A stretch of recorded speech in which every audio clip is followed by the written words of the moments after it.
بسم اللہ الرحمن الرحیم۔ السلام علیکم، کیسے ہیں ویورز؟ آپ لوگ سب خیریت سے ہیں؟ آج ایک نئی ویڈیو کے ساتھ میں ہوں آپ کے سامنے، وسیم احمد۔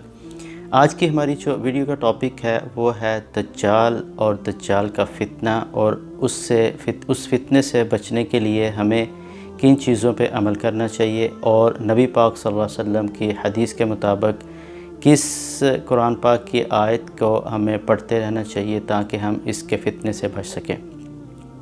دجال کا فتنہ جو ہے وہ ایک بہت بڑا فتنہ ہے۔ دجال کا فتنہ تمام فتنوں سے سب سے بڑا فتنہ ہے۔ تقریباً جتنے بھی انبیاء کرام جو گزشتہ گزرے ہیں ان سبھی نے اس کے فتنے سے اپنی قوموں کو آگاہ کیا، اور ان کو یہ تلقین کی کہ دجال کے فتنے سے بچنے کے لیے اللہ سبحانہ تعالیٰ سے دعا کرنا، اللہ سبحانہ تعالیٰ کی پناہ مانگتے رہنا۔ تو یقیناً یہ ایک بہت بڑی آزمائش ہے جو کہ بنی نوع انسان پہ آئے گی۔ تو نبی پاک صلی اللہ علیہ وسلم کی ایک حدیث ہے جس کے مطابق اگر ہم ان چیزوں پہ عمل کر لیں تو یقیناً اللہ سبحانہ تعالیٰ کی رحمت اور اس کی جو برکت سے ہم اس فتنے سے اپنے آپ کو محفوظ کر سکتے ہیں۔ یہ بات خاتم النبیین حضرت محمد صلی اللہ علیہ وسلم کی ہے۔ یقیناً یہ حق ہے، یہ سچ ہے، اور ہم میں ہی کوتاہی ہو سکتی ہے کہ ہم اس کو پراپر امپلیمنٹ نہ کر پائیں، اس پہ عمل نہ کر پائیں۔ ادروائز یہ ہمارے لیے ایک پروٹیکشن شیلڈ ہے، یہ ہمارے لیے ایک بہت بڑی نعمت ہے، ہمارے لیے بہت بڑی رحمت ہے۔ تو نبی پاک صلی اللہ علیہ وسلم کی حدیث کے مطابق، جو کہ صحیح مسلم کی حدیث نمبر ہے 1883، جس میں حضرت ابو درداء رضی اللہ عنہ روایت کرتے ہیں کہ رسول صلی اللہ علیہ وسلم نے فرمایا کہ جس مسلمان نے سورۃ الکہف کی پہلی 10 آیات کو یاد کر لیا، حفظ کر لیا، اور ان کو اپنی جو روٹین ہے اس پہ عمل کرتے ہوئے اس کو پڑھتا رہا، تو نبی پاک صلی اللہ علیہ وسلم یہ خوشخبری دے رہے ہیں کہ وہ شخص جو ہے وہ دجال کے فتنے سے محفوظ کر لیا جائے گا۔ یقیناً یہ ایک بہت بڑی ہمارے لیے رحمت ہے، بہت بڑی ہمارے لیے نعمت ہے۔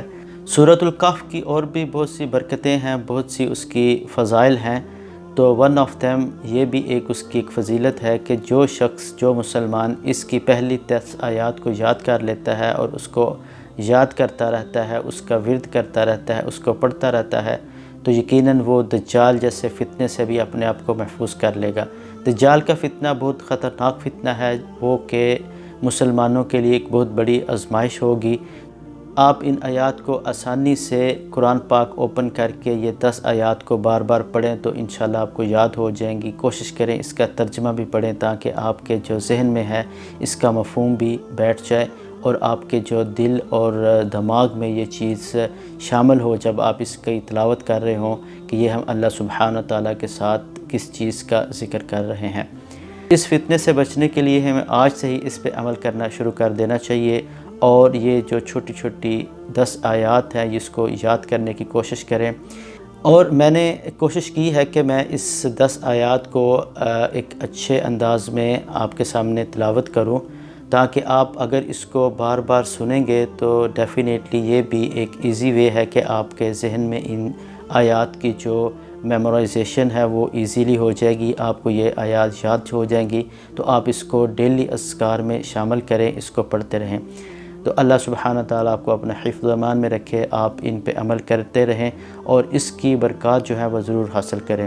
تو آج سے ہی آپ اس پہ عمل کریں، اور یہ جو 10 آیات ہیں ان کو یاد کریں، اور اللہ سبحانہ تعالیٰ سے سوال اور اس کی رحمت جو ہے وہ طلب کریں کہ یا اللہ ہمیں اس جیسے فتنے سے اپنے آپ کو محفوظ رکھیں۔ تو ہم اللہ سبحانہ تعالیٰ اس بات کی التجا اور اس سے ریکویسٹ اور اس سے دعا کریں کہ یا اللہ ہمیں دجال جیسے فتنے سے محفوظ رکھنا۔ یہ بہت بڑی آزمائش ہے، اور اس میں جو ہے بہت سے لوگ جو ہیں وہ مبتلا ہوں گے۔ I hope so کہ you will learn this 10 آیات۔ میں امید کرتا ہوں کہ اس ویڈیو سے آپ کو بہت فائدہ حاصل ہوگا انشاءاللہ۔ آپ اس آیات کو یاد کریں گے اور اس پہ عمل کریں گے۔ یہ جو قرآنی آیت ہے میں اس ویڈیو میں بھی ایڈ کر دیتا ہوں، تو آپ اس کو سنتے رہیں، اس کو یاد کرتے رہیں، ان 10 آیات کو یاد کرنے میں سہولت رہے گی۔ So we will meet with another video with another topic۔ تک آپ اپنا خیال رکھیں۔ السلام علیکم ورحمۃ اللہ وبرکاتہ۔ أعوذ بالله من الشيطان الرجيم. بسم الله الرحمن الرحيم. الحمد لله الذي أنزل على عبده الكتاب ولم يجعل له عوجا قيما لينذر بأسا شديدا من لدنه ويبشر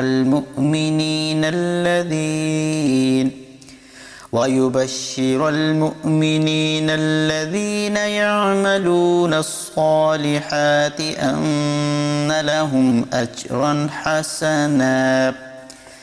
حسنا ماكثين فيه أبدا وينذر الذين قالوا اتخذ الله ولدا ما لهم به من علم ولا لآبائهم كبرت كلمة تخرج من أفواههم إن يقولون إلا كذبا فلعلك باخع نفسك على آثارهم إن لم يؤمنوا بهذا الحديث أسفا إنا جعلنا ما على الأرض زينة لها لنبلوهم أيهم أحسن عملا وإنا لجاعلون ما عليها صعيدا جرزا أم حسبت أن أصحاب الكهف والرقيم كانوا من آياتنا عجبا إذ أوى الفتية إلى الكهف فقالوا ربنا آتنا من